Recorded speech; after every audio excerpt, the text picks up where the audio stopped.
ಪರಮಾವತಾರಿ, ಇದೇನೆ ಕರ್ಕಾಸುರನ ಪ್ರಚಂಡ ಪ್ರಹಾರ. ಕೂರ್ಮಾವತಾರ, ಛಿದ್ರ ಮಾಡ್ತೀನಿ ನಿನ್ನನ್ನು ನಾನು. ಇನ್ನು ನೀನು ಬಹಳ ಹೊತ್ತಿನವರೆಗೂ ಜೀವಂತವಾಗಿ ಇರೋದಕ್ಕೆ ಸಾಧ್ಯನೇ ಇಲ್ಲ.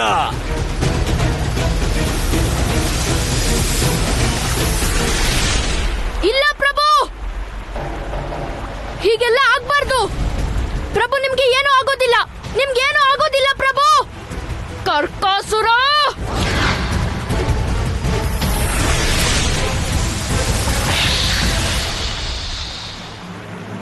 ಪರಮಾವತಾರಿ, ನಾನು ನಿನ್ನ ಅಂತ್ಯ ಮಾಡಿ ಆಯಿತು. ನನ್ನ ಪ್ರತೀಕಾರ ತೀರಿತು.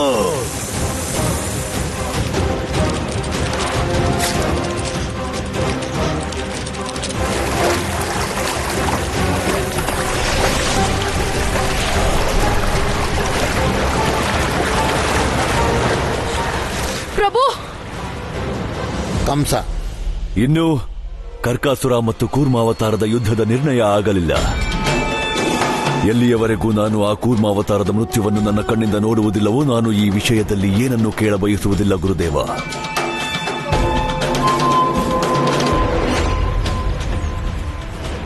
ಕೃಷ್ಣ, ಕೃಷ್ಣ, ಪ್ರಭು, ಪ್ರಭು. ಬಲರಾಮ, ಯಾವುದರ ಭಯ ನನಗಿತ್ತೋ ಅದೇ ಆಗಿದೆ ಅನಿಸುತ್ತಿದೆ. ಇಲ್ಲ ಗುರುದೇವ, ಹಾಗಾಗೋದಕ್ ಸಾಧ್ಯ ಇಲ್ಲ. ನನ್ ಪ್ರಭುಗೆ ನಾನಿರುವಾಗ ಏನೂ ಆಗೋದಿಲ್ಲ. ಪ್ರಭು, ಯಶೋದೆ, ನಂದಣ್ಣ, ನೀವೆಲ್ಲ ಕ್ಷೇಮ ತಾನೆ?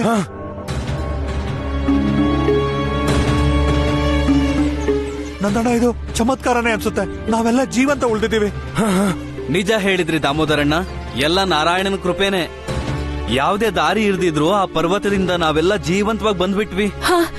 ನಾವೆಲ್ರೂ ಏನೋ ಬಂದ್ವಿ, ಆದ್ರೆ ನಂದರಾಜ, ಕಂದ ಮತ್ತೆ ಬಲರಾಮ ಎಲ್ಲೋ ಕಾಣ್ತಿಲ್ಲ. ಕೃಷ್ಣ, ಬಲರಾಮ, ಕೃಷ್ಣ. ಹಾ ಯಶೋದೆ, ನೀ ನಿಜ ಹೇಳ್ತಿದ್ಯಾ? ಎಲ್ಲೋದ್ರು ಅವರಿಬ್ರು? ನಂದರಾಜ, ಗೊತ್ತಿಲ್ಲ, ಯಾಕೋ ನನ್ ಮನ್ಸಿಗೆ ತುಂಬಾನೇ ಚಿಂತೆ ಆಗ್ತಿದೆ. ನನ್ಗನ್ನಿಸ್ತಿದೆ ನನ್ ಕಂದ ಸುರಕ್ಷಿತವಾಗಿಲ್ಲ ಅಂತ. ಖಂಡಿತ ಅವನು ಯಾವುದೋ ಅಪಾಯದಲ್ಲಿದ್ದಾನೆ. ಯಶೋದೆ, ನನಗೆ ಹೇಗ್ ಅನ್ಸ್ತಿದೆ ಅಂದ್ರೆ ಎಲ್ಲೋ ಅವರಿಬ್ರು ಆ ಪರ್ವತದ ಹತ್ರನೇ ಉಳಿದಿರ್ಬೇಕು. ನಾವು ಅವ್ರನ್ನ ಬೇಗ ಹುಡುಕ್ಬೇಕು. ನಂದರಾಜ, ನಂದರಾಜ, ಕೃಷ್ಣನೇ ನಮ್ಮೆಲ್ಲರ ಜೀವ ಕಾಪಾಡಿದ್ದು. ನಾವು ಅವನಿಗೆ ಯಾವ ಅಪಾಯ ಆಗೋದಕ್ಕೂ ಬಿಡಲ್ಲ. ಹಾ ನಂದ್ರಾಜ, ನಾವು ಅವನಿಗೆ ಯಾವ ಅಪಾಯ ಆಗೋಕ್ ಬಿಡಲ್ಲ. ನಡೀರಿ.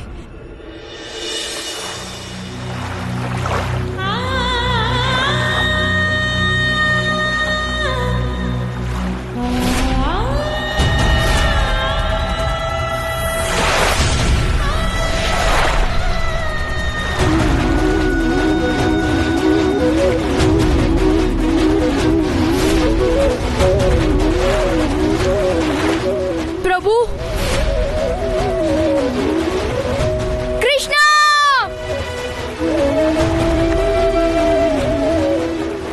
ಪ್ರಭು, ಪ್ರಭು, ಪ್ರಭು, ಬನ್ನಿ ನನ್ ಜೊತೆ. ಪ್ರಭು, ಕೃಷ್ಣ ಕೃಷ್ಣ ಕೃಷ್ಣ ಇದೆಯಾ? ಕೃಷ್ಣ ಕೃಷ್ಣ ಕೃಷ್ಣ ಕೃಷ್ಣ ಕೃಷ್ಣ, ಕೃಷ್ಣ ಕೃಷ್ಣ ಕೃಷ್ಣ. ಬಲರಾಮ, ಕೃಷ್ಣಂಗೆ ಏನೂ ಆಗಿಲ್ಲ ತಾನೆ? ಕೃಷ್ಣ, ಕಣ್ಬಿಡು, ಕಣ್ಬಿಡು ಕೃಷ್ಣ. ಕಂದ, ಏನಾಯ್ತು ಕಂದ? ಕಣ್ಬಿಡು.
ಏನಾಯ್ತು ಗುರುದೇವ? ಗುರುದೇವ, ನೀವ್ ಯಾಕೆ ಸುಮ್ಮನಿದ್ದೀರಾ? ನೀವ್ ಯಾಕೇನು ಹೇಳ್ತಿಲ್ಲ? ನೀವು ಕೃಷ್ಣನ ಉಪಚಾರ ಮಾಡೋದನ್ನ ಯಾಕೆ ನಿಲ್ಸಿದ್ರಿ? ಕೃಷ್ಣನ ಉಪಚಾರ ಸಾಧ್ಯವೇ ಇಲ್ಲ.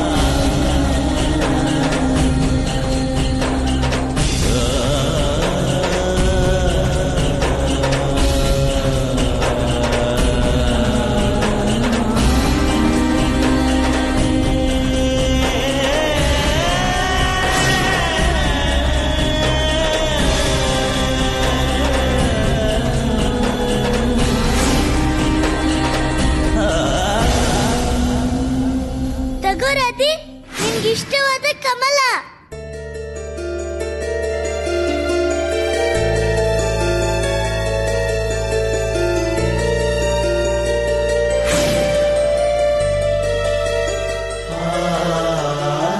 ಅಣ್ಣ, ಯೋಚಿಸ್ಬೇಡ, ಈ ಲಾಡು ತಿನ್ನು. ನನ್ನ ಬಲಶಾಲಿ ಅಣ್ಣ.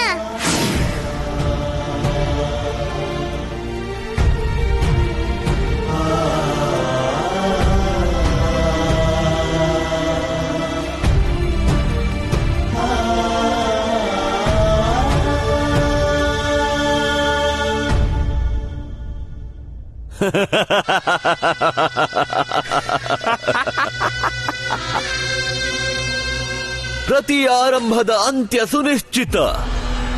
ಪ್ರತಿ ಅಂತ್ಯ ಹೊಸ ಶುಭಾರಂಭವು. ರಾತ್ರಿ ಕಳೆಯೇ ಬಂತಲ್ಲ ಬೆಳಗು. ಸಂಜೆ ಮುಗಿಯಲು ರಾತ್ರಿಯು.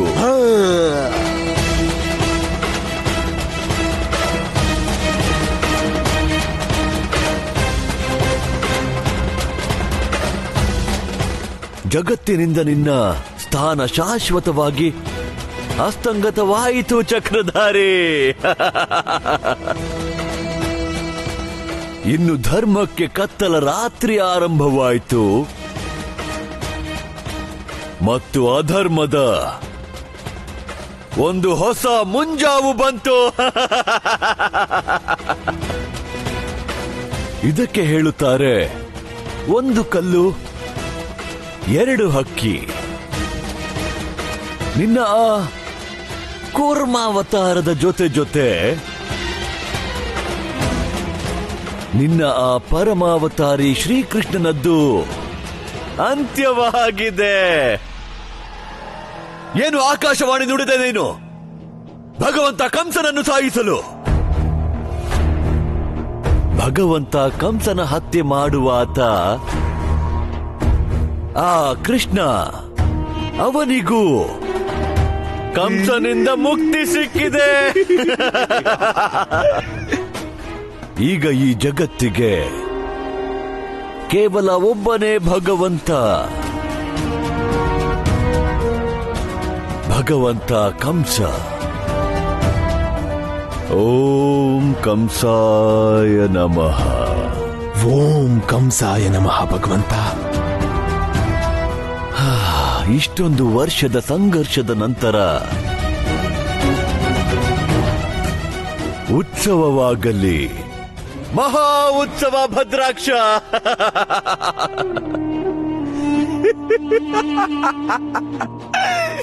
ಅರೆ ಭಗವಂತ, ಇಷ್ಟೊಂದು ವರ್ಷದಿಂದ ಈ ದೃಶ್ಯ ನೋಡೋದಕ್ಕೆ ಕೃಷ್ಣನ ಸಾವನ್ನ ಭದ್ರಾಕ್ಷನ ಕಣ್ಣು ಕಾಯ್ತಾ ಇತ್ತು. ಭಗವಂತ, ಮಹೋತ್ಸವ ಆಗ್ಲಿ. ಕೇಳಿಸ್ಕೊಂಡ್ರ ಗುರು ಶುಕ್ರಾಚಾರ್ಯ? ಮಹೋತ್ಸವ ಆಗ್ಲಿ, ಈಗ ಮಹೋತ್ಸವ ಆಗ್ಲಿ. ಓ ಚಕ್ರಧಾರಿ, ತ್ಯಜಿಸು ಕ್ಷೀರಸಾಗರ. ಬಾ, ನನಗೆ ಶರಣಾಗು. ನಿನ್ನ ಹಾಗೆ ಆಕಾಶವಾಣಿ ನುಡಿಯುವುದಿಲ್ಲ. ಕ್ಷಮೆ ನೀಡುತ್ತೇನೆ. ಬಾ, ಭಗವಂತ ನಾನು, ಭಗವಂತ ಕಂಸ. ಆಶೀರ್ವಾದ.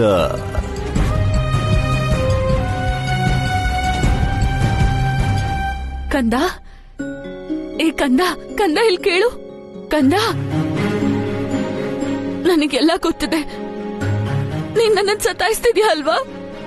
ಅಮ್ಮನ್ ಮಾತ್ ಯಾಕೆ ಕೇಳ್ತಿಲ್ಲ? ಕಂದ ಎದ್ದೇಳು, ಕಂದ ಎದ್ದೇಳು.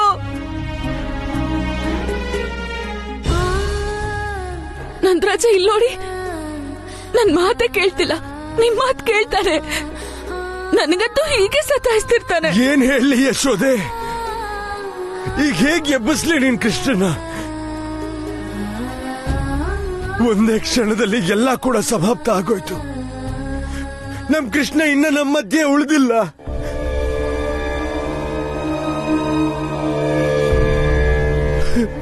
ಕೃಷ್ಣ ಇದ್ದಿದ್ದೇ ಹಾಗೆ ನಮ್ ಎಲ್ಲರಿಂದ ಎಲ್ಲಾ ಸುಖ, ನಮ್ಮ ಎಲ್ಲಾ ಪ್ರೇಮ, ನಮ್ ಜೀವನದ ಎಲ್ಲಾ ಸುಖನು ತನ್ನ ಜೊತೆಗೆ ತಗೊಂಡು ಹೋಗ್ತಿದ್ದಾನೆ. ನೀನ್ ಸತ್ಯ ಹೇಳ್ತಿದ್ಯಾ ಕೀರ್ತಿ. ಕೃಷ್ಣನೇ ಇಲ್ಲದೆ ಸಂಪೂರ್ಣ ವೃಂದಾವನ, ಸಂಪೂರ್ಣ ಬರಸಾನ ಬಹಳ ಖಾಲಿ ಆಗ್ಬಿಡುತ್ತೆ.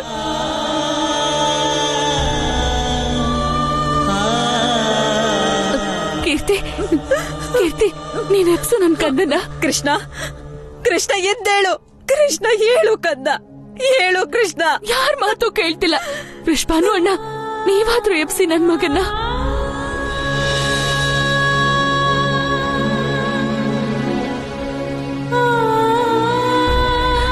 ಬಲರಾಮ, ಮಗು ನೀನ್ ಹೇಳು. ನಿನ್ ಮಾತ್ ಖಂಡಿತ ಕೇಳ್ತಾನೆ. ನೀನ್ ಇವನಿಗೆ ದೊಡ್ಡಣ್ಣ ಅಲ್ವಾ? ಎಪ್ಸು ಇವನನ್ನ. ಕೃಷ್ಣ ಎದಳು, ಕೃಷ್ಣ, ಕೃಷ್ಣ ಹೇಳು, ಕೃಷ್ಣ ಹೇಳು.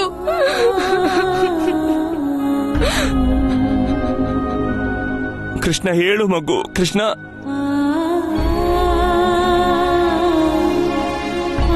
ರಾಧೆ ಪುಟ್ಟಿ, ನಿನ್ ಮಾತು ಕಂಡ್ಬಿಡ್ತಾನೆ. ಎಪ್ಸು. ಗೊಲ್ಲ ಎದ್ದೋಳು. ಗೊಲ್ಲ, ನೀನಂತೂ ಯಾವಾಗ್ಲೂ ಹೇಳ್ತಾ ಇದ್ಯಲ್ಲ ನೀನು ಎಲ್ಲರ ಸಂತೋಷಕ್ಕೋಸ್ಕರ ಬಂದೆ ಅಂತ. ಈಗ ನೋಡು, ನಿನ್ ಕಾರಣದಿಂದ ಇಡೀ ವೃಂದಾವನ ಅಳ್ತಾ ಇದೆ.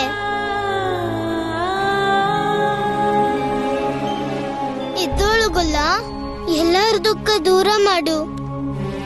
ಗೊಲ್ಲ ಎದ್ದೋಳು, ಗೊಲ್ಲ ಎದ್ದೋಳು, ಎದ್ದೋಳು ಗೊಲ್ಲ ಎದ್ದೋಳು. ನಾನ್ ನಿನ್ನ ಹತ್ರ ಯಾವತ್ತೂ ಜಗಳ ಮಾಡೋದೇ ಇಲ್ಲ. ಎದ್ದೇಳು ಗೊಲ್ಲ, ಎದ್ದೇಳು.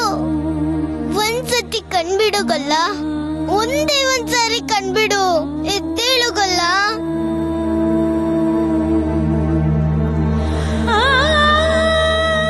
ಎದ್ದೇಳು ಕೃಷ್ಣ. ಗುರುದೇವ, ನಮ್ ಯಾರ ಮಾತು ಕೇಳ್ತಿಲ್ಲ. ನೋಡಿ ಇಲ್ಲಿ, ಇವತ್ತಿ ಕಂದ ಯಾರ ಮಾತು ಕೇಳ್ತಿಲ್ಲ. ಆದ್ರೆ ನಿಮ್ ಮಾತನ್ನ ಯಾವತ್ತಿಗೂ ಕೇಳ್ತಾನೆ, ಖಂಡಿತ ಕೇಳ್ತಾನೆ. ನೀವೊಂದ್ಸಲ ಎಪ್ಸ್ ನೋಡಿ ಕಂದನ್ನ. ಗುರುದೇವ, ನಿಮ್ ಮಾತನ್ನ ಅವಶ್ಯವಾಗಿ ಕೇಳ್ತಾನೆ ಗುರುದೇವ. ನಂದರಾಣಿ, ಕೃಷ್ಣ ಹೋಗಿದ್ದಕ್ಕಿಂತ ದೊಡ್ಡ ದುಃಖ ಮತ್ಯಾವುದೂ ಇರಲಾರದು. ಅಮ್ಮ ಅಪ್ಪ ಹೋದರೆ ಮಗು ಅನಾಥವಾದೀತು. ಆದರೆ ಕೃಷ್ಣನೇ ಹೋಗಿದ್ದಕ್ಕೆ ನಾವೆಲ್ಲರೂ ಅನಾಥರಾದೆವು. ಆದರೆ ನಾವು ಈ ದುಃಖ ಸಹಿಸಬೇಕು, ಈ ನಷ್ಟವನ್ನು ಸಹಿಸಬೇಕು.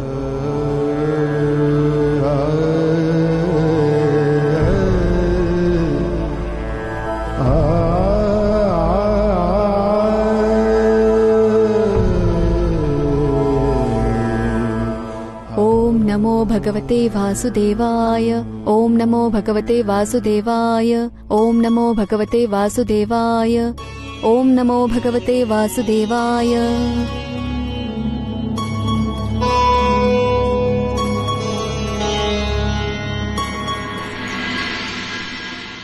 ಇದೇನು ಪ್ರಭು, ಇಷ್ಟೊತ್ತಾದ್ರೂ ನನ್ನ ನೈವೇದ್ಯ ಯಾಕೆ ತಿಂದಿಲ್ಲ? ಮೊದಲು ಯಾವತ್ತೂ ಹೀಗಾಗಿರ್ಲಿಲ್ಲ. ಬಹುಶಃ ಏನಾದ್ರೂ ಪ್ರಭು ಯಾವ್ದಾದ್ರೂ ಸಂಕಟದಲ್ಲಿದ್ದಾರಾ? ಇಂದೇನಾದ್ರೂ ನನ್ನ ಪ್ರಭು ನನ್ನ ಬಳಿ ಬರದೇ ಇದ್ರೆ ನಾನಾಗಿ ಅವ್ರ ಹತ್ರ ಹೋಗ್ಬೇಕಷ್ಟೇ.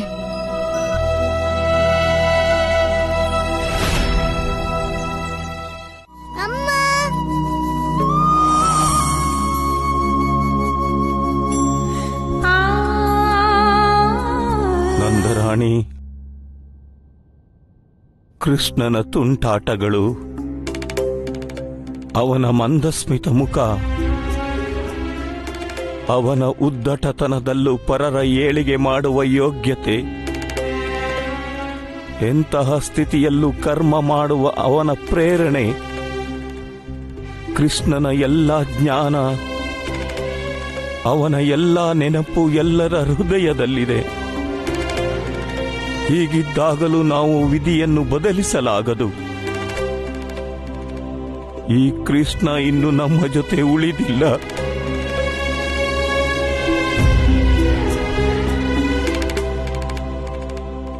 ನಾರಾಯಣ ನಾರಾಯಣ, ಇದು ಹೇಗೆ ಸಾಧ್ಯವಿದೆ ಪ್ರಭು? ಯೋಗ ವಿದ್ಯೆಯ ಜ್ಞಾನಿ ಋಷಿ ಗರ್ಗಾಚಾರ್ಯರು ಪ್ರತಿಯೊಂದು ಪರಿಸ್ಥಿತಿಯಲ್ಲೂ ಕೃಷ್ಣನಿಗೆ ಮಾರ್ಗದರ್ಶನ ಮಾಡಿದರು. ಆದರವರು ವಿಚಲಿತರಾಗಿದ್ದೇಕೆ ಪ್ರಭು? ಅವರಿಗೂ ಗೊತ್ತಿದೆ ಈ ನಾರಾಯಣನ ಅಸ್ತಿತ್ವ ಎಂದು ಸಮಾಪ್ತವಾಗಲಾರದು. ಇಂತಹ ಪರಿಸ್ಥಿತಿಯಲ್ಲೂ ಗುರುದೇವ ಒಬ್ಬ ಸಾಧಾರಣ ಮನುಷ್ಯನ ಹಾಗೆಯೇ ವಿಲಾಪ ಏಕೆ ಮಾಡುತ್ತಿದ್ದಾರೆ? ದೇವರ್ಷಿ ಗರ್ಗಾಚಾರ್ಯರಿಗೆ ಕೃಷ್ಣ ಅವರ ಜ್ಞಾನವೂ ಹೌದು, ಅವರ ಕರ್ಮವೂ ಹೌದು ಮತ್ತು ಅವರ ಕರ್ಮ ಫಲವೂ ಹೌದು. ಸಹಸ್ರ ವರ್ಷಗಳ ಸಾಧನೆಯ ನಂತರ ಅವರಿಗೆ ಕೃಷ್ಣನ ಸಾನ್ನಿಧ್ಯ ಪಡೆಯುವ ಫಲ ದಕ್ಕಿತು. ಅವರಿಗೀಗ ಯಾರೋ ಮನುಷ್ಯರದ್ದಲ್ಲ, ಯಾರೋ ಬಾಲಕನದ್ದಲ್ಲ, ಬದಲಾಗಿ ಅವರ ಭಗವಂತನ ಮೃತ್ಯುವೆ. ಅವರ ಧರ್ಮ, ಭಕ್ತಿ ಮತ್ತು ವಿಶ್ವಾಸದ ಸಾವದು. ಅವರು ಸ್ವತಃ ತಮಗಾಗಿ ಅಳುತ್ತಿಲ್ಲ, ಅವರು ಪೂರ್ತಿ ಜಗತ್ತಿಗೋಸ್ಕರ ಅಳುತ್ತಿದ್ದಾರೆ. ನಾರಾಯಣ ನಾರಾಯಣ, ನೀವು ಸತ್ಯ ಹೇಳುತ್ತಿದ್ದೀರಿ ಪ್ರಭು. ಆದರೆ ನನಗೂ ಕೂಡ ಇದೇ ಚಿಂತೆ ಪ್ರಭು. ಇನ್ನು ಧರ್ಮದ ಸ್ಥಾಪನೆ ಹೇಗೆ ಸಾಧ್ಯ ಮತ್ತು ಕೃಷ್ಣನ ಜೀವ ಹೇಗೆ ಉಳಿಯುವುದು ಪ್ರಭು? ದೇವರ್ಷಿ, ಭಗವಂತನ ಅಸ್ತಿತ್ವ ಅವರ ಭಕ್ತರಿಂದಾಗುವುದು. ಭಕ್ತನ ಭಕ್ತಿ, ಭಕ್ತನ ಪ್ರೇಮ ಮತ್ತು ಭಕ್ತನ ವಿಶ್ವಾಸ, ಇದುವೇ ಭಗವಂತನ ಶಕ್ತಿಯ ಮೂಲ. ಮತ್ತು ಆ ಭಕ್ತಿಯಿಂದ ಅವನ ಹೃದಯದಲ್ಲಿ ಭಗವಂತ ಎಂದೂ ಮೃತನಾಗಲಾರ. ಅದಕ್ಕೆಂದೇ ಈಗ ಕೃಷ್ಣನ ಪ್ರಾಣದ ರಕ್ಷೆ ಅವನ ಒಬ್ಬ ನಿಜ ಭಕ್ತನೇ ಮಾಡಬಹುದು. ದೇವರ್ಷಿ ಕೃಷ್ಣ,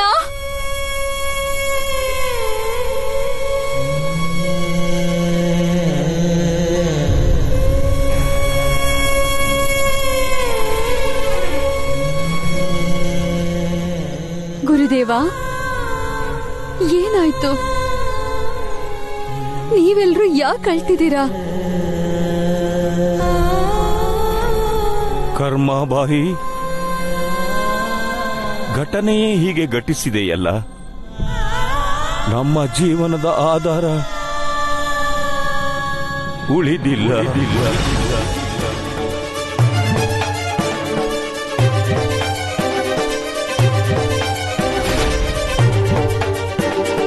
ನೀವಿದು ಏನ್ ಹೇಳ್ತಿದ್ದೀರಾ ಗುರುದೇವ?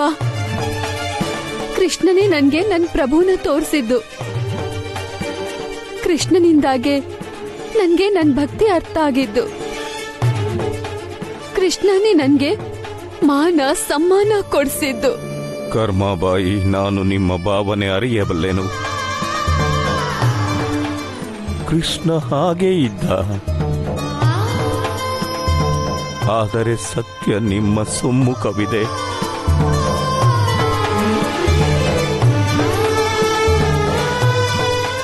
ಗುರುದೇವ, ಕೃಷ್ಣ ಪೂರ್ತಿಯಾಗಿ ಸ್ವಸ್ಥ ಅನ್ನಿಸ್ತಿದ್ದಾನೆ. ನೋಡಿ ಇಲ್ಲಿ, ಅದೆಷ್ಟು ಮನಮೋಹಕ, ಅದೆಂತ ಚಿತ್ತ ಚೋರನಾಗಿ ಕಾಣ್ತಿದ್ದಾನೆ. ಆದ್ರೂ ನೀವು ಹೀಗೇಕ್ ಹೇಳ್ತಾ ಇದ್ದೀರಾ ಕೃಷ್ಣನ ಮೃತ್ಯು ಆಗಿದೆ ಅಂತ? ಕರ್ಮಾಬಾಯಿ, ನೀವು ಭಕ್ತಿಯ ಭ್ರಮೆಯಲ್ಲಿ ಮುಳುಗಿದ್ದೀರಿ. ಆದ್ದರಿಂದ ಹೀಗೆ ಹೇಳುತ್ತಿರುವಿರಿ. ಇಲ್ಲ ಗುರುದೇವ, ಭಕ್ತಿನೇ ಕಣ್ಣು ತೆರೆಸೋದು. ಯಾವ ಸತ್ಯ ನಾನ್ ನೋಡ್ತಿದ್ದೀನೋ ಅದನ್ನ ನೀವು ನೋಡ್ತಿಲ್ಲ ಅಷ್ಟೇ. ಕರ್ಮಬಾಯಿ, ಎಷ್ಟು ಒಳ್ಳೇದಾಗ್ತಿತ್ತು ನಿಮ್ಮ ಭಕ್ತಿ ಸತ್ಯ ಆಗಿದ್ರೆ. ಆದ್ರೆ ಸತ್ಯ ಏನಂದ್ರೆ ನಮ್ಗಿಲ್ ಕಾಣಿಸ್ತಿರೋದು ಮತ್ತಿದೇ ಸತ್ಯ. ಕೃಷ್ಣನ ಮೃತ್ಯು ಆಗ್ಬಿಟ್ಟಿದೆ. ವೃಷಭಾನು ಅವರೇ, ಅಧರ್ಮ ಸಾಯತ್ತೆ, ಅಸತ್ಯ ಸಾಯತ್ತೆ, ಆದ್ರೆ ಅವ್ರು ಸಾಯೋದಿಲ್ಲ. ಹೀಗೆ ಎಲ್ರಿಗೂ ಪ್ರೀತಿ ಮಾಡೋದನ್ನ ಕಲ್ಸೋರು. ಕೇವಲ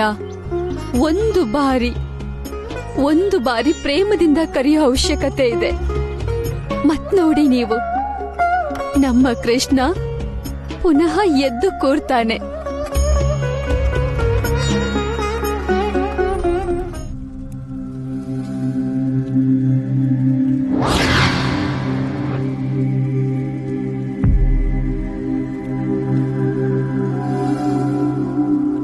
ಅಸುರ ಗುರು ಶುಕ್ರಾಚಾರ್ಯ ಜಗತ್ತಿನ ಹೊಸ ಭಗವಂತನ ಸತ್ಕಾರ ಸ್ವತಃ ಮಾಡುತ್ತಾರೆ.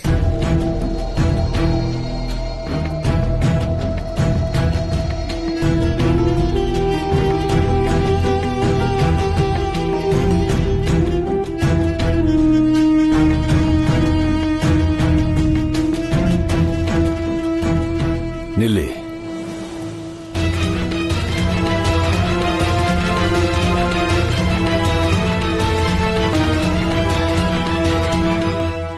ನನ್ನ ಮಾತನ್ನು ಅಪಾರ್ಥ ಮಾಡಿಕೊಳ್ಳದಿರಿ ಗುರುದೇವ. ಈಗ ನೀವು ನನಗೆ ತಿಲಕ ಹಚ್ಚಿದರೆ ನಾನು ಕೇವಲ ಅಸುರರ ಭಗವಂತನಾಗಿಯೇ ಉಳಿಯುತ್ತೇನೆ. ನಾನು ಎಲ್ಲರ ಭಗವಂತನಾಗಲು ಬಯಸುತ್ತೇನೆ. ಅದಕ್ಕಾಗಿ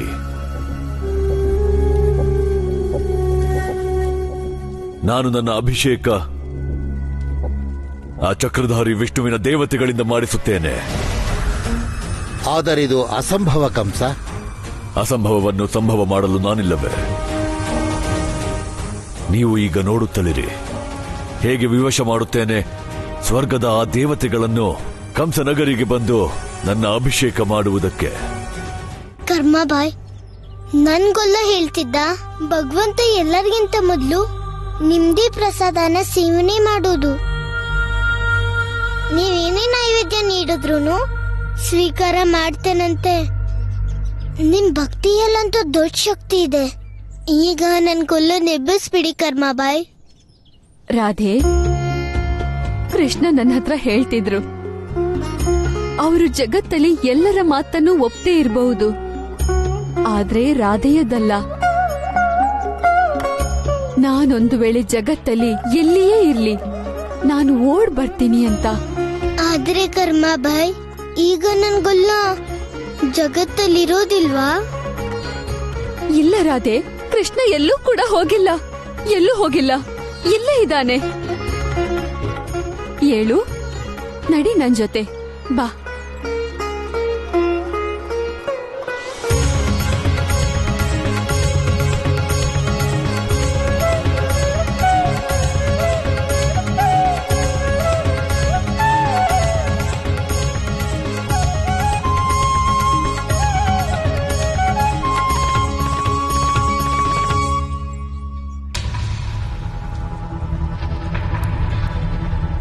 ದೇವಿ ದೇವತೆಗಳೇ, ಇಂದು ಈ ಜಗತ್ತಿನಲ್ಲಿ ಭಗವಂತ ಕಂಸನ ಶಾಸನ ಸ್ಥಾಪನೆಯಾಗ ಹೊರಟಿದೆ.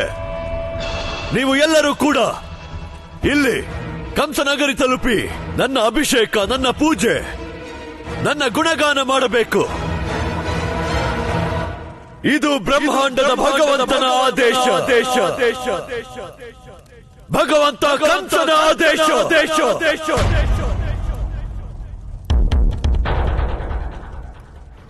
ನಾರಾಯಣ ನಾರಾಯಣ. ಪ್ರಭು, ಈ ಕಂಸ ಏನು ಹೇಳುತ್ತಿದ್ದಾನೆ? ಇದೀಗ ಹೇಗೆ ಸಾಧ್ಯವಿದೆ? ದೇವರ್ಷಿ, ಕಂಸ ಏನು ಹೊಸತಾಗಿ ಹೇಳುತ್ತಿಲ್ಲವಲ್ಲ. ಪ್ರತಿಯೊಬ್ಬ ಅಹಂಕಾರಿ ವ್ಯಕ್ತಿ ಮತ್ತು ಅಸುರ ಹೀಗೆ ಯೋಚಿಸುತ್ತಾನೆ. ಅವನ ಶಕ್ತಿಗಳ ಸಮ್ಮುಖ ಈ ಸಂಪೂರ್ಣ ಸೃಷ್ಟಿ ನತಮಸ್ತಕ ಆಗುತ್ತದೆ ಎಂದು. ಆದರೆ ಹಾಗಾಗುವ ಯಾವ ಅವಶ್ಯಕತೆಯೂ ಇಲ್ಲ ದೇವರ್ಷಿ. ನಾರಾಯಣ ನಾರಾಯಣ. ಸತ್ಯವಚನ ಪ್ರಭು, ಸತ್ಯವಚನ. ದೇವತೆಗಳೇ, ಭಗವಂತ ಕಂಸನ ಆದೇಶ ಪಾಲಿಸಿರಿ. ಕಂಸಧಾಮಕ್ಕೆ ಬಂದರೆ ಆಗ ಸ್ವಾಗತ ಮಾಡುವೆ,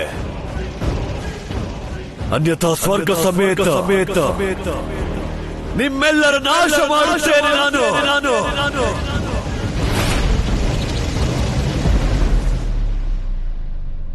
ಸಮಯದ ಜೊತೆ ಕಂಸನ ಅಹಂಕಾರ ಹೆಚ್ಚುತ್ತಾ ಹೋಗುತ್ತಿದೆ. ಆತ ಸರ್ವಶಕ್ತಿಶಾಲಿ ಭಗವಂತ ವಿಷ್ಣುವಿನ ಪ್ರಭುತ್ವವನ್ನು ಅಸ್ವೀಕಾರ ಮಾಡಿ ತನ್ನನ್ನೇ ಎಲ್ಲರ ಭಗವಂತನಾಗಿಸುವ ಕನಸು ಕಾಣುತ್ತಿದ್ದಾನೆ.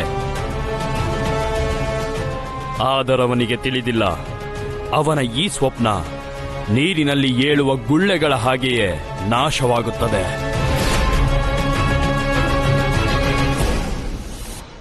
ಗೊತ್ತಿದೆ ನಿಮ್ಮೆಲ್ಲರ ಮನದಲ್ಲಿ ಯಾವ ಯೋಚನೆ ಇದೆ.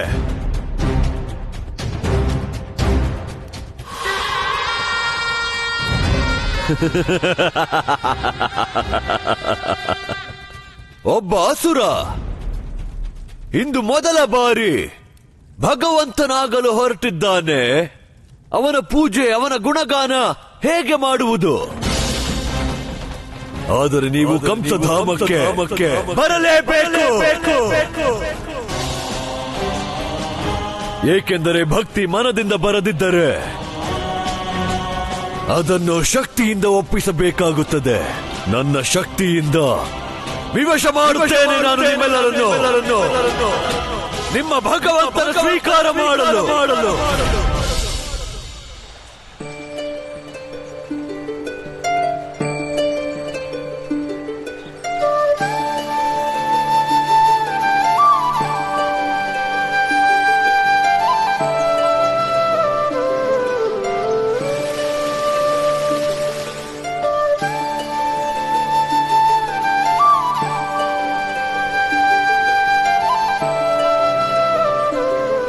ಕರ್ಮಾಬಾಯ್,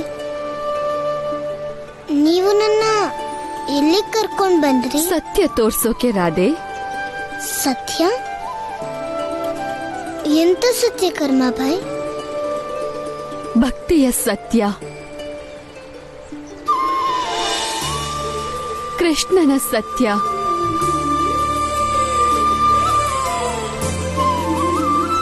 ಜಗತ್ತಿನ ಸತ್ಯ, ದೇವರ ಸತ್ಯ ಮತ್ತು ಆ ಸತ್ಯ ಅದನ್ನ ಕೇವಲ ನೀನೇ ನೋಡಬಹುದು ರಾಧೆ. ನೀವು ಏನ್ ಹೇಳಿಕೊಳ್ತಿದ್ದೀರ ಕರ್ಮಾಬಾಯ್? ಸಂಪೂರ್ಣ ಜಗತ್ತೇ ಸ್ವೀಕಾರ ಮಾಡಿದೆ ನಮ್ಮ ಕೃಷ್ಣ ಇಲ್ಲ ಅಂತ. ಆದ್ರೆ ನಮ್ಮ ಕೃಷ್ಣ ಇದ್ದಾನೆ ರಾಧೆ, ಅವನಿದ್ದಾನೆ. ನೋಡು, ನಮ್ ಕೃಷ್ಣ ಇದ್ದಾನೆ. ನೋಡು ರಾಧೆ, ನೋಡು. ಕರ್ಮಾಬಾಯ್, ಬೀಗ ತೋರಿಸಿ, ಎಲ್ಲಿದ್ದಾನೆ ನನ್ಗೊಲ್ಲ. ರಾಧೆ, ನೀನು ನನ್ ಕಣ್ಣಿಂದ ನೋಡ್ಬೇಕು. ನಿನ್ಗೆ ಈ ಜಗತ್ತಿನ ಕಣ ಕಣದಲ್ಲಿ ಕೃಷ್ಣ ಕಂಡು ಬರ್ತಾನೆ, ನಿನ್ನ ಗೊಲ್ಲ ಕಂಡು ಬರ್ತಾನೆ. ನೋಡಿಲಿ, ನೋಡು ಇಲ್ಲಿ.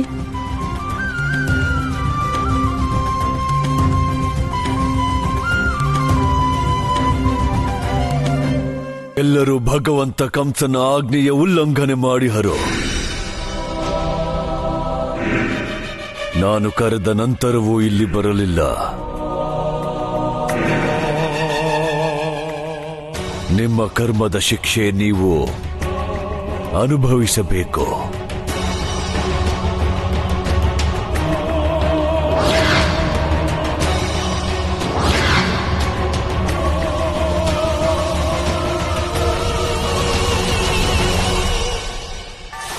ಅನುಭವಿಸಬೇಕು.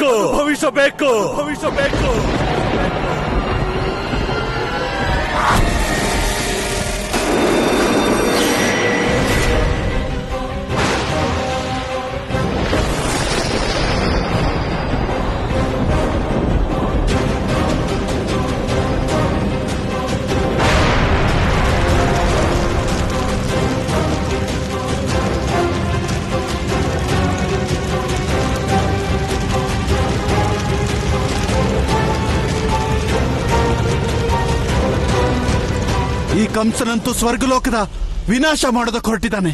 ದೇವ, ಈಗ ನಾವೇನ್ ಮಾಡೋದು?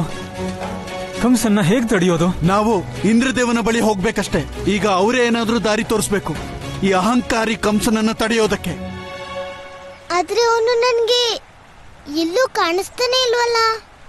ರಾಧೆ, ಯಾವ ಪ್ರಕಾರ ದೇವರ ದರ್ಶನಕ್ಕೋಸ್ಕರ ನಾವು ಎಲ್ಲಕ್ಕೂ ಪೂರ್ವ ಅವರ ಆರಾಧನೆ ಮಾಡ್ಬೇಕಾಗತ್ತೆ, ಅದೇ ಪ್ರಕಾರ ಕೃಷ್ಣನ ನೋಡ್ಬೇಕಂದ್ರೂ ನಾವು ಎಲ್ಲಕ್ಕೂ ಮೊದಲು ಅವನ ಆರಾಧನೆ ಮಾಡಬೇಕು. ಹೇ ಕೃಷ್ಣ, ನನ್ ಗೊತ್ತಿದೆ ನೀವು ಈ ಸೃಷ್ಟಿಯ ಕಣಕಣದಲ್ಲಿ ವಾಸ ಮಾಡ್ತಿದ್ದೀರಾ. ನನ್ನ ಭಕ್ತಿಗೆ ಶಕ್ತಿ ಇದ್ದರೆ ನಿತ್ಯ ಯಾವ ಪ್ರಕಾರ ನೈವೇದ್ಯ ಸೇವಿಸಲು ಬರುವಿರೋ, ಈಗ ಅದೇ ಪ್ರಕಾರ ನಮಗೆ ದರ್ಶನ ನೀಡಲು ಬನ್ನಿರಿ ಪ್ರಭು. ನೋಡು ರಾಧೆ, ಆ ಹೂವಲ್ಲಿ ನೋಡು.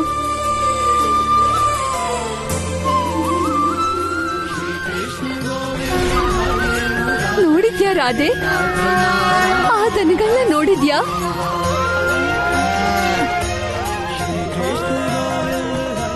ಆ ಹೂವನ್ನ ನೋಡಿದ್ಯಾ? ಇದು ಎಲ್ಲದ್ರಲ್ಲೂ ನಿನ್ ಕೃಷ್ಣ ಕಾಣಿಸ್ತಿದ್ದಾನೆ, ನಿನ್ ಗೊಲ್ಲ ಕಾಣಿಸ್ತಾ ಇದ್ದಾನೆ. ಆ ನದಿನ ನೋಡ್ತಿರು, ಎಲ್ಲಿ ಇಲ್ಲ ಹೇಳು ನಿನ್ ಕೃಷ್ಣ? ಸಂಪೂರ್ಣ ಸೃಷ್ಟಿನೇ ನೋಡು ರಾಧೆ. ಜಗತ್ತಿನ ಕಣ ಕಣದಲ್ಲಿ ಇದ್ದಾನೆ ನಿನ್ನ ಕೃಷ್ಣ. ನೋಡು ರಾಧೆ, ನೋಡು.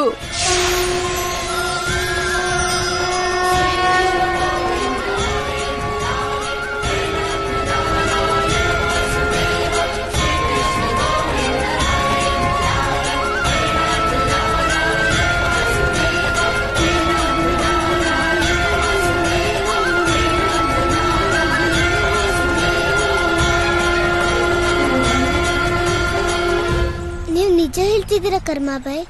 ನನಗೂ ಕೃಷ್ಣ ಪ್ರತಿಯೊಂದು ಜಾಗದಲ್ಲೂ ಕಾಣಿಸ್ತಿದ್ದಾನೆ. ಆದ್ರೆ ಇದು ಸಂಭವ? ಹಾಗಿರೋದು ಹೇಗೆ ಕರ್ಮಾಬಾಯ್? ನೋಡಿದ್ಯಾ ರಾಧೆ, ನಾನ್ ಹೇಳಿರ್ಲಿಲ್ವಾ ನಮ್ ಕೃಷ್ಣ ಎಲ್ಲೂ ಹೋಗೇ ಇಲ್ಲ. ಅವನು ಇಲ್ಲೇ ಇದ್ದಾನೆ ನಮ್ಮೆಲ್ರ ಜೊತೆಗೆ. ನೋಡು, ಇದಾನಲ್ವಾ? ನೋಡು, ಎಲ್ಲಾ ಕಡೆ ಇದ್ದಾನೆ. ಹಾ ಕರ್ಮಾಬಾಯ್, ಆದ್ರೆ ಕೃಷ್ಣನ ನಾನು ಕರೆಯೋದು ಹೇಗೆ? ಹೇಗ್ ಜೀವಂತ ಮಾಡ್ಲಿ ನನ್ ಕೃಷ್ಣನ? ರಾಧೆ, ನೀನು ಈ ಜಗತ್ತಿನ ಕಣ ಕಣದಲ್ಲೂ ಇರೋ, ನಿನ್ ಮೇಲೆ ಕೋಪ ಮಾಡ್ಕೊಂಡಿರೋ ಆ ಕೃಷ್ಣನ್ನ ಸ್ಥಾಪನೆ ಮಾಡ್ಬೇಕು. ಮತ್ತಿದನ್ನ ಕೇವಲ ನಿನಗೆ ಮಾಡೋಕ್ಕಾಗೋದು, ರಾಧೆಯ ಪ್ರೇಮಕ್ಕೆ ಮಾಡೋಕ್ಕಾಗೋದು, ರಾಧೆಯ ಭಕ್ತಿಗೆ ಮಾಡೋಕ್ಕಾಗೋದು. ಯಾಕಂದ್ರೆ ನೀನೇ ಕೃಷ್ಣನ ರಾಧೆ. ನಾನು ಏನ್ ಮಾಡ್ಬೇಕು ಕರ್ಮಾಬಾಯ್? ರಾಧೆ, ನೀನು ಈ ಜಗತ್ತಿನ ಪ್ರತಿಯೊಂದು ಕಣದಿಂದ ಕೃಷ್ಣನ ಪ್ರತಿಯೊಂದು ರೂಪನ ಕರಿಬೇಕಾಗತ್ತೆ. ಆಗ ಮತ್ತೆ ಅವನು ಪುನಃ ಜಾಗೃತನಾಗಬಹುದು.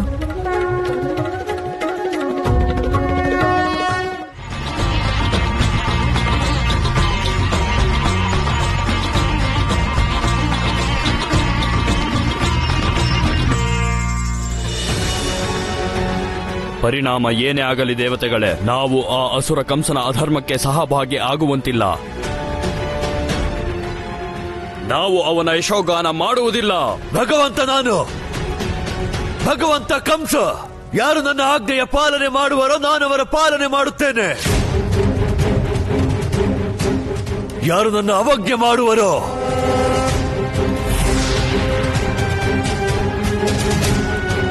ನಾನವರ ಸಮೂಲ ನಾಶ ಮಾಡಿಬಿಡುವೆ.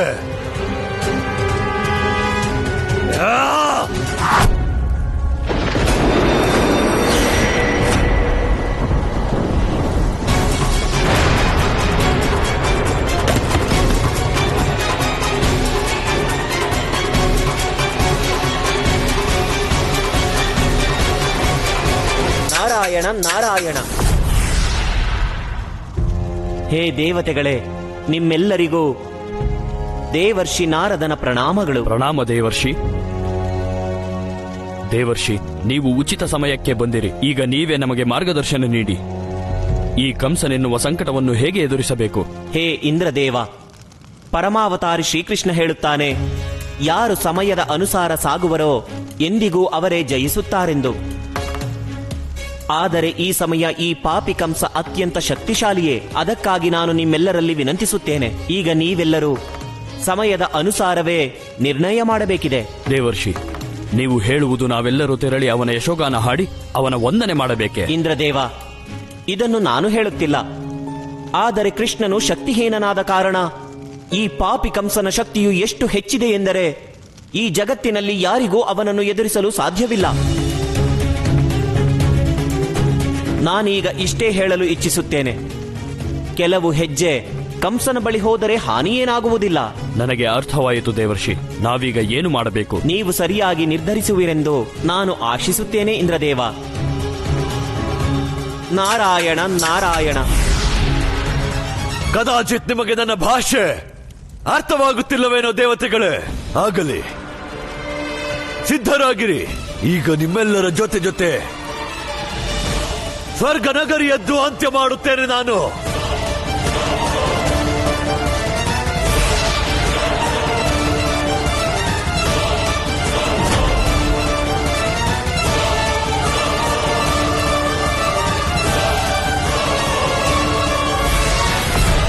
ಸಾಕು ಮಾಡು ಕಂಸ.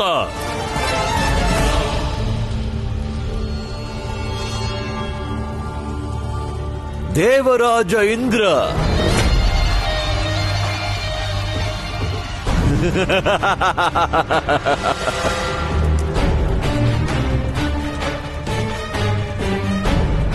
ಆಶೀರ್ವಾದ. ಬನ್ನಿ, ಸ್ವಾಗತವು ಕಂಸಧಾಮಕ್ಕೆ. ಬನ್ನಿರಿ.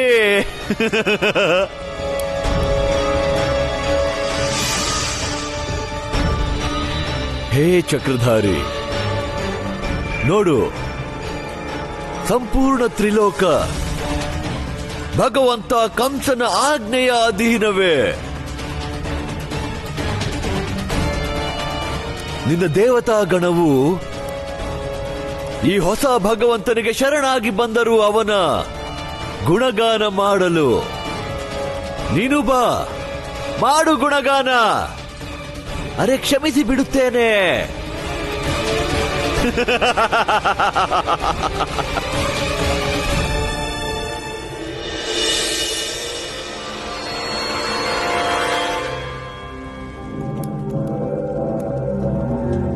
ಅಯ್ಯೋ ದೇವತೆಗಳೇ, ಏನ್ ಯೋಚನೆ ಮಾಡ್ತಿದ್ದೀರಾ? ಪ್ರತೀಕ್ಷೆ ಯಾಕೆ ಮಾಡ್ತಾ ಇದ್ದೀರಾ? ಇಷ್ಟು ವರ್ಷದ ನಂತರ ಈ ಶುಭಗಳಿಗೆ ಬಂದಿದೆ. ನನ್ನ ಭಗವಂತ ಪೂರ್ತಿ ಜಗತ್ತಿಗೆ ಭಗವಂತ ಆಗ್ತಾ ಇದ್ದಾರೆ. ಹಾ, ಅವರಿಗೆ ತಿಲಕ ಇಡಿ, ಯಶೋಗಾನ ಹಾಡಿ, ಅಯ್ಯೋ ಭಜನೆ ಹಾಡಿ. ನನ್ನ ಭಗವಂತನ ಜೈಕಾರಗಳು ಪೂರ್ತಿ ಜಗತ್ತಿಗೆ ಕೇಳಿಸ್ಬೇಕಷ್ಟೇ.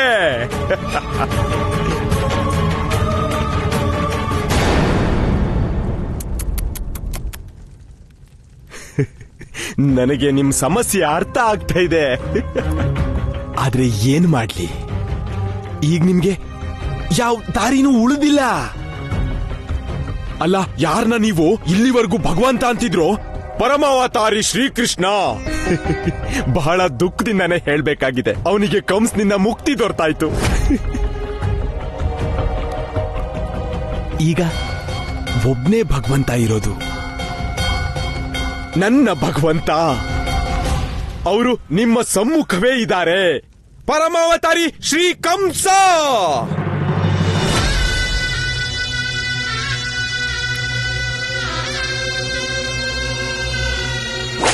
ಅಲ್ವಾ? ನೀವೀಗ ಯೋಚಿಸ್ತಿರ್ತೀರಾ ಈ ಭಗವಂತನ ಪೂಜೆ ಅರ್ಚನೆ ಹೇಗ್ ಮಾಡೋದು ಅಂತ. ಅದಕ್ಕೆ ನಮ್ಮ ಹತ್ರ ಗುರು ಶುಕ್ರಾಚಾರ್ಯ ಇಲ್ವಾ?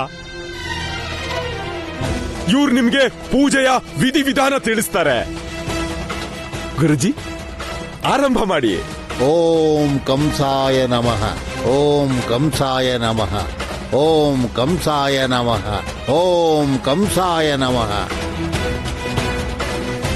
ದೇವತೆಗಳೇ ನೋಡಿ, ಒಮ್ಮೆ ನನ್ನ ಭಗವಂತ ಕೋಪ ಮಾಡಿಕೊಂಡ್ರೆ ಆಗ ನಿಮ್ಮ ಆ ಸ್ವರ್ಗ ಕಡದ ಮೊಸರಾಗ್ಬಿಡುತ್ತೆ.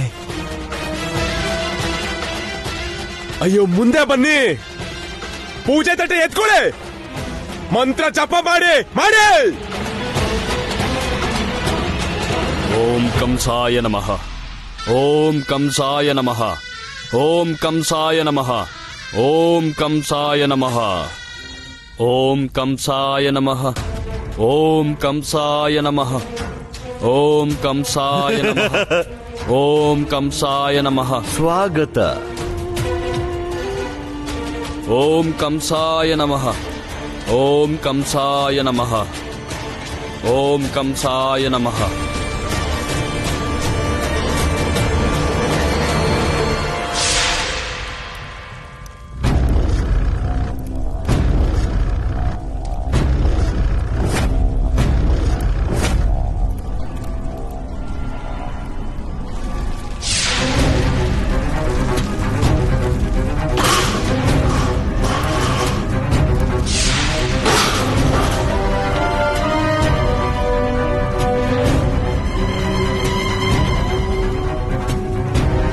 ಇಲ್ಲಿ ಯಾವ ಅನರ್ಥ ಆಗುತ್ತಿದೆ?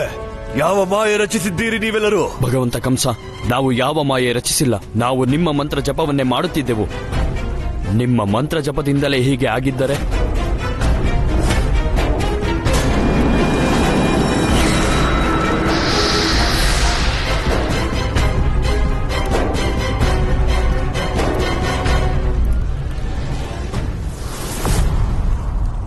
ನಿಮ್ಮ ಭಗವಂತ ಬದಲಾಗಿದ್ದಾನೆ, ಆದರೆ ನಿಮ್ಮ ಚರಿತ್ರೆಯು ಹಾಗೇ ಇದೆ.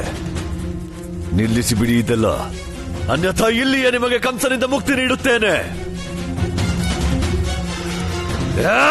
ನಿಲ್ಲಿಸಿ ಬಿಡು ಕಂಸ. ಇದೇನಾಗ್ತಾ ಇದೆಯೋ ಇದರಲ್ಲಿ ಈ ದೇವತೆಗಳ ಯಾವ ದೋಷವೂ ಇಲ್ಲ. ಮತ್ತೆ ಯಾರ ದೋಷವಿದೆ? ಯಾರು ಆಟ ಆಡುತ್ತಿದ್ದಾರೆ ನನ್ನ ಜೊತೆ? ದೋಷ ನಿನ್ನ ಭಾಗ್ಯದ್ದಷ್ಟೇ ಕಂಸ. ಕಂಸ ಅಸುರನಾಗಿಯೇ ಜನಿಸಿದ್ದು ಇಂದು ಭಗವಂತನ ರೂಪದಿ ಎಲ್ಲರ ಸಮ್ಮುಖ ನಿಂತಿದ್ದಾನೆ. ಸಂಪೂರ್ಣ ಬ್ರಹ್ಮಾಂಡದ ಭಾಗ್ಯವಿದಾತ ನಾನು.